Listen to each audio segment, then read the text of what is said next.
We would like to seek to have more access to programs that will benefit women. We would like to seek to have more access to programs that will benefit not only women in the in the city, but also women in the rural areas. So we want to be seen to have projects that will benefit them in the rural areas. We want to see to be able to do that in order for us to win more seats, more APC states. We want more APC states in Nigeria. I know by now we have about 20 states, but there's nothing stopping us from having 36 if possible, if we can have that. So we want to be able to make sure that our women that are in the villages, that they are aware of what we are doing, that we can use them in order to continue to reach the young women, the young men in our society. One of another thing that is very that we have talked about as a wing of the APC, women wing, we want to see how we can get in more young girls into politics. Now, this is something we are aware of, the 35% affirmation that we are seeking for women. But again, if we don't have the people, the girls, the ladies to hand over the mantle to,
to deliver children's rights is the government.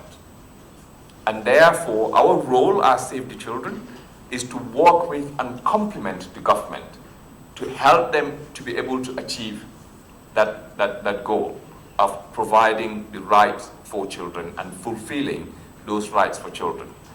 Where the strength and the systems are not there, we can go into delivering services, and we work with communities and children to build their capability to hold the duty bearers and leaders accountable for the work and the promises that they make to them.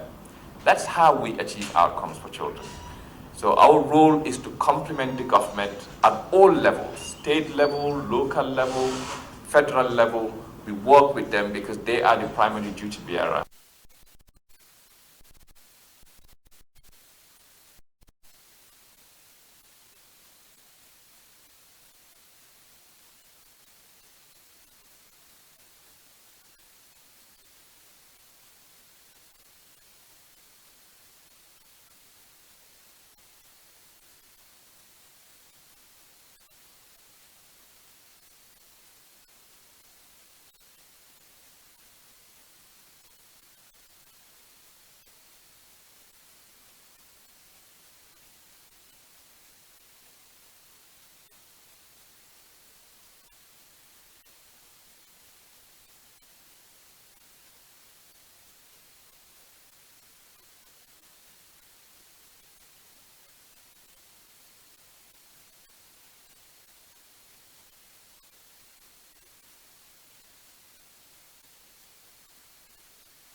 On the highest authorities of the police to swiftly arrest all individuals that were involved in that desertly act.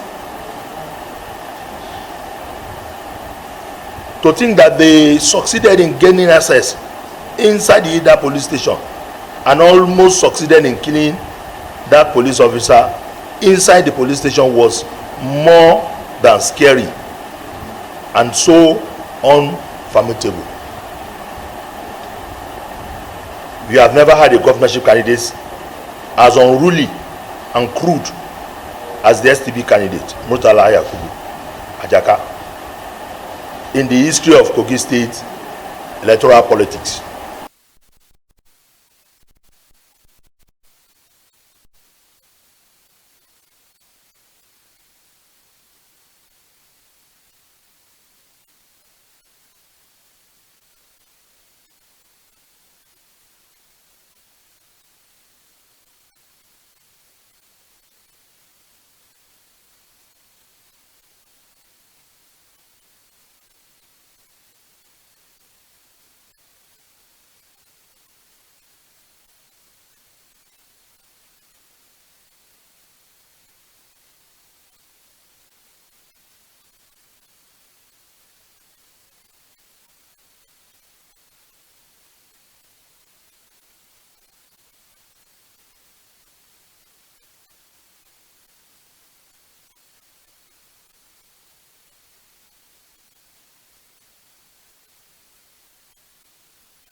Climate change is one of the biggest problems confronting nations today.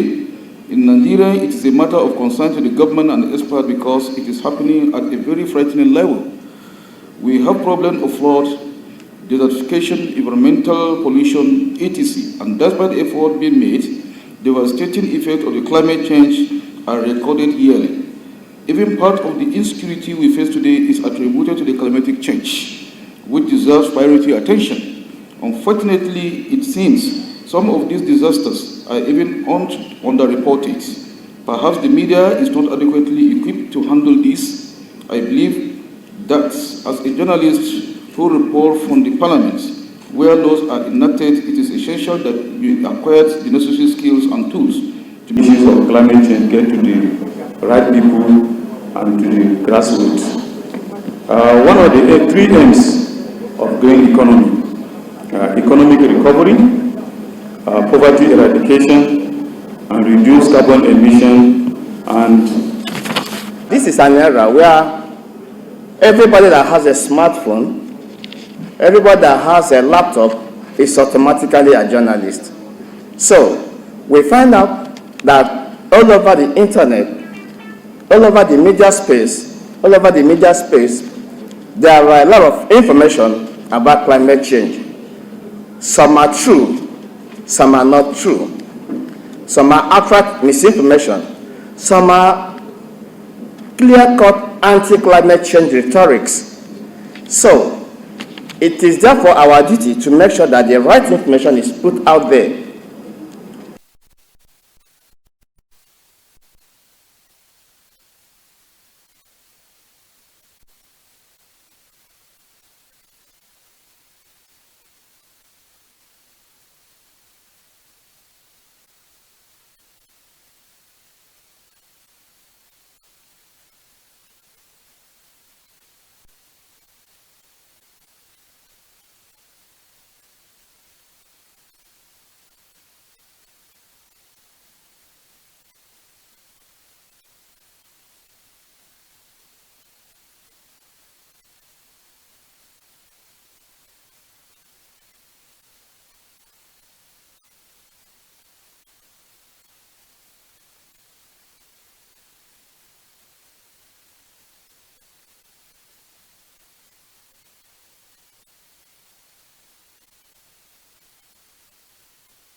challenge us all to warmly open our minds and chart the way forward towards the growth of our teeming MSMEs for economic rejuvenation and growth. And I wish you all fruitful deliberations. Thank you. The SMEs are already down. You don't tax somebody who is already down.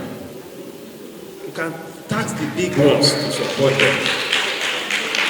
So part of the things we also recommend is that any SME whose turnover is 50 million and below, they should leave them alone. They should leave them alone with taxes. And the ability of SMEs to compete effectively in the regional market. For NASME Lagos chapter, the Business Roundtable is timely, the topics are very relevant and topical at this time, and we must remember that Lagos is the commercial nerve center of Nigeria and the economic hub of the West Africa sub-region. Forget about foreign currency, then use Nigerian money to buy Nigerian product, then everybody will be able to be working. That's what we are doing. And second aspect of it, that we are going to drive it with technology. That is why we have the e-Transat and every other people that are following us. So they are the strategic partner that we are going to work about. So everything that is needed is what we are going to use. So just to make sure that it is gets to the right people. Our products are very affordable and at the same time competitive with any other product in the world. Our diversity is an asset if we know how best to use it for our prosperity.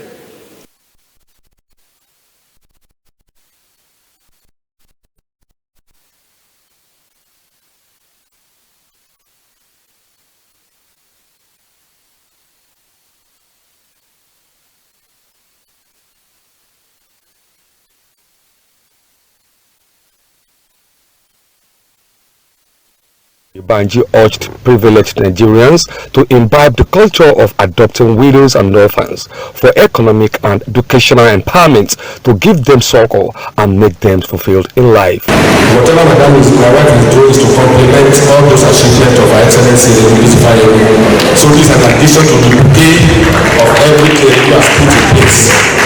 This does not mean that we will not do DBB, we will not do issues that has to do with affirmative action. But she just added this to it. So when we run with those medical programs, this is going to be an addition.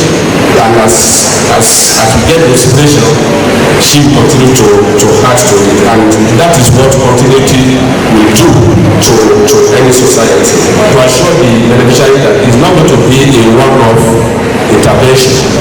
This will go on in the life of this administration. In her speech, wife of the governor stated that the project will focus on widows and orphans in the state. Looking ahead, subject to the availability of funds, our primary aim is to provide aid to a significant portion of the 30,000 or more individuals registered in the program. We therefore solicit everybody's support for this project. Together, we can lend every hand to the vulnerable among us. Also speaking at the ceremony, wife of the former governor of Ekiti State, Erelu Bisi Fayemi, commended the efforts of Dr. Olayemi Oyebanji for initiating the program. Excellency Dr. Oyebanji, we have many conversations about what it means to do this job, the challenges, and so far you have been absolutely outstanding. I congratulate you on coming up with this initiative, videos and orphans projects. And I would just like to encourage you, regardless of all the obstacles or challenges you might face, please continue to do the good work. Dr. Olayemi Oyebanji empowers 350 widows and 25 orphans during the program. From Akdo Ekiti, the Ekiti State capital, Abidemi Sikiru.